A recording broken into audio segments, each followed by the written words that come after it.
We have three basic needs: food and water, shelter, and clothing. And today I'm gonna talk to you about clothing. Contrary to the moniker used to introduce me, I am no fashion tycoon. I'm a princess aunt who values clothing and culture. Nowadays, it's very easy for us to access clothes, right? Or buy clothes. You look at your Instagram account, you follow what's trending, you have Pinterest and you choose your pegs, you follow what the it girls are wearing, and then you rush to the mall every 15th and 30th for the next sale. Or, like me, you go to your ever-reliable ukay-ukay in your neighborhood or the thrift store, right? But let me ask you this question. How many of you actually ever thought of, where do your clothes come from? Who made it? How is it made? Where is it made of? Have you ever actually thought and wondered about these things? As easy as it is for us to actually access our own clothes now, it wasn't the case for our ancestors back in the days. They had to plant cotton, harvest it. They had to strip the fibers off from a bark of the indigenous plants available to them. They had to gather natural dye to put color in their fabrics. They made their own looms, prepare the warp, prepare the weft, and spend hours and days on end weaving. They made their own fabrics. They made their own clothes. Isn't it amazing? And while they were at it, as if it's not enough work already, they made sure that every fabric actually became a canvas of the story of their lives. Every pattern, every weave, every color was symbolic of their heritage. It was distinctive of their origin. They even considered it their second skin. How beautiful is that, right? Their second skin. To actually wear something that reflects your identity as a person. It's really a labor of love. No wonder it's called heart-woven cloth. Now, indulge me, let me ask you, in this audience, how many of you here actually owns a weave in their closet? Can I see a raise of hands? 1, 2, 3, 4, 5. Oh my God. 6. May humabol pa. I was told that we have 300 people in this audience and only 6 people raised their hands. That's really sad. Oh, there's another one, 7. The weaves that are probably familiar to us are those that we wear in very, very rare occasions. The piña or the husi barong. When do we wear these clothes? When there's a wedding. And when it's linggo ng wika. When it's Independence Month, right? Or worse, when we're required to wear costumes. When in fact, it's not a costume. It's our traditional wear. Or worse is, when we see a dead man inside a coffin wearing a barong. Or sometimes, in our household, we see table runners, bed covers, blankets, placemats, and whatnot. And who would want to be a walking table runner, right? No one. So why do I even bother? Why am I so passionate about our heart-woven cloth and our culture? So while most of you grew up probably falling in love with Disney princesses, my bedtime stories was about a Tiroli princess that was a classmate of my mom in college. And also the characters of my textbook in Araling Panlipunan. I was so drawn and fascinated to learn so much about the different ethnic groups in the Philippines. The Aitas, the Manobos, the Taosugs, the Maranaos, the Tibolis. How different they were, and yet they were one and the same. They were all Filipinos. So much so that when my parents brought me to this weaving village in Banawe, my heart skipped a beat. I was walking through the village and I was seeing weavers, basket makers, men brass-smithing, carving wood. And literally, it felt like my Disneyland. All the characters in my storybook came to life. I remember the moment so vividly. I turned towards my mom, held her hand, and said, "These are our people." It had such an impact on me as a child that my brother and I went back 5 years after in the same village. And sadly, much to our dismay and our surprise, the entire village became a ghost town. No one was there anymore. And what was left of the weavers is this skeleton. You know, in love, they say, you don't know what it's worth until it's gone. Who got right? But that's really how I felt. Bearing witness to a death of a culture was also losing my Disneyland. It was also losing a part of my childhood. And I was really heartbroken. Fresh out of college, I was looking for my place under the sun. I was searching for my identity. I traveled around the Philippines with that desire to put the pieces together of my Disneyland, my Disney puzzle, so that I can recreate it. But in every village that I visited, the hard truths remained the same. The only weavers left were in their 60s, 70s, 80s. Hunchback, barely weaving a yard a day. The young men and women in that village in Banawe, they opted to become tour guides because they were lured by instant cash, by instant income. Young people no longer found relevance in learning this intergenerational craft.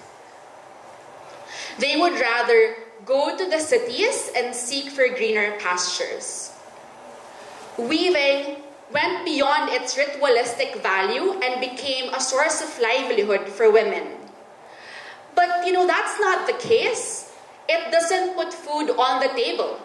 It's not a sustainable source of income. Why? There's no market demand for it because no one is wearing it. And we're not wearing it because we think it's itchy, it's too thick, it's too hot, it's too traditional, it's too tribal, it's badui, it's uncool. Why am I gonna wear it? We ourselves, we undervalued our weaving culture, and what's sad is that our own weavers also undervalued their own skill because of lack of appreciation, because we don't value it enough. Cultural degradation is a serious social issue. It has changed the dynamics of family and village life. It changed value systems. It has disrupted learning methods that weakened the sense of identity of young people. An identity crisis of sorts. There is a poverty of identity in this generation, in this young generation, that is largely aspiring to live a westernized way of life. We are so consumed in colonial mentality, and yet we are so disconnected to our own roots, to who we really are. Something had to be done. It became very personal to me, and I get emotional sometimes talking about it. Because like my mother, someday I too want to be able to bring my children to a thriving weaving village, to my Disneyland, to my happy place. I want them to see beautiful weaves and tell them, these are our people. This is who we are. I was so determined to change the perceptions about our heart-woven fabrics. For me, the Filipino fabrics, these beautiful fabrics, are not just meant to be pages in coffee table books. They're not meant to just be framed in the museum walls, waiting for it to gather dust, while underneath there's a label that says, "Do not touch." How's that possible? Culture must be celebrated, right? Fabrics are meant to be woven with pride and worn with pride. I wanted to prove that weaves can actually be worn every day. And with this vision in mind, we turn to the power of our closets, your closets. Our team sparked the movement of contemporary weave wearing. Hear me out. The obvious solution is that the continuity of our culture lies in the hands of the young. Look around you. That's us. That's you. That's me. Through young designers, talented designers, willing to take risks to use our fabrics that are unknown to them, we are able to transform these weaves into everyday wear. Imagine if one day, every Filipino, I hope that when I come back here, all of you will raise your hand. One day, all of you actually are able to wear a weave every day and own a weave in your closet. How beautiful would that be, right? Why is it that in India, for example, you go around and you see people wearing saris? In Myanmar, lawyers and even doctors wear their long jeans to work. Why can't it be the same in the Philippines? Why can't we go about our day-to-day errands, go to work, go to church, attend meetings, and wear weaves, and not feel like we have been warped in the 1800s? You know, I think you probably won't wear something like this, but you'll probably wear something like this, right? What a stark difference, but they're all both hand-woven. Here, I am proudly wearing a full weave. And I don't think it's Baduy or old-fashioned at all. The solution is to create a sustainable business around the movement of slow fashion, having the young as frontliners, playing an active, meaningful, and purposeful role in weaving an ecosystem of change, transforming cultural degradation to cultural reclamation through our closets. Slow fashion is a revolutionary approach that focuses on fashion consumption that is conscious about its impact in the environment and the people. It is human and design-centered, celebrating the craft and the talent of every artisan versus the industrial ways of mass production, mass consumption, while compromising work environment, quality, fair wage, and the carbon footprint in the environment. Slow fashion is acknowledging the real value of clothing. Clothes that really matter. You know, this might be a novel concept for you guys. It might be hard to understand, so I'll try to simplify it. Fast fashion, unlimited rice. Right? Slow fashion, your beloved, our beloved puso. Every bite in your puso, it goes through a very personal, meaningful process. It is honoring the story of who is behind it, the story of Ate Paulina. I met Ate Paulina the first time when she just gave birth to a beautiful son named Angelo. She quietly invited me to her home. She wanted to show me her pride, her loom, her antique loom passed on to her by her great-grandmother. She actually told me that she was considering leaving the country and going to Hong Kong to become a domestic helper. She said it will help for Angelo's future. But at the same time, she couldn't also afford to leave Angelo because he was a newborn. I was so much in awe and in tears when I saw how she tied that hammock where Angelo was sleeping, connected it to her loom, so that as she steps on the loom, she's able to cradle her child to sleep. That was really very powerful for me. She said, I may be a weaver, but I am a mother first. I am a mother first. Now, Angelo is 7 years old, and Ate Paulina did not have to leave the country to become a domestic helper. In fact, Ate Paulina is one of our master weavers. Under her are young apprentices learning to learn how to weave. She's one of those 6 weavers that grew our community to 50 weavers, where half of them are actually very young.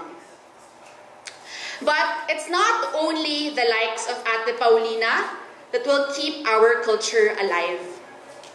Slow fashion weaves interconnected relationships within an ecosystem that ensures sustainable supply chain. Without our talented young designers, the woven cloth will die. Without our seamstresses, tailors, dressmakers, shoemakers, bag makers, which by the way is also a dying industry in itself, our heart woven cloth will die. Without, but most especially, without our proud weave wearers, you guys, our heart woven cloth will die. And it must not die. The continuity of our weaving culture will live on and be shared in communities and villages only if the artisans are given the right incentives and proper income. Preserving our culture will only happen if we are able to integrate tradition in our curriculums and provide proper market access. We have to create sustainable demand in order for us to be able to provide enabling environments so we can provide livelihood, sustainable livelihood to our communities. Our heart-woven fabrics tells the story of our lives, our shared identity. It connects us. It portrays our way of life.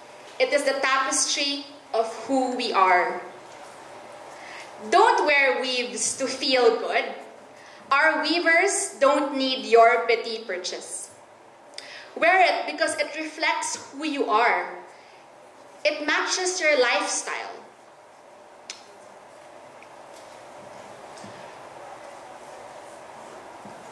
Weaves are very, very integral in our culture. One of our proud weave wearers, Louie, she's a Filipino-American and she came to the Philippines last year. She came back already to the US and she posted a recent Instagram photo while she's proudly wearing a weave. And she wrote a poem and it was very powerful.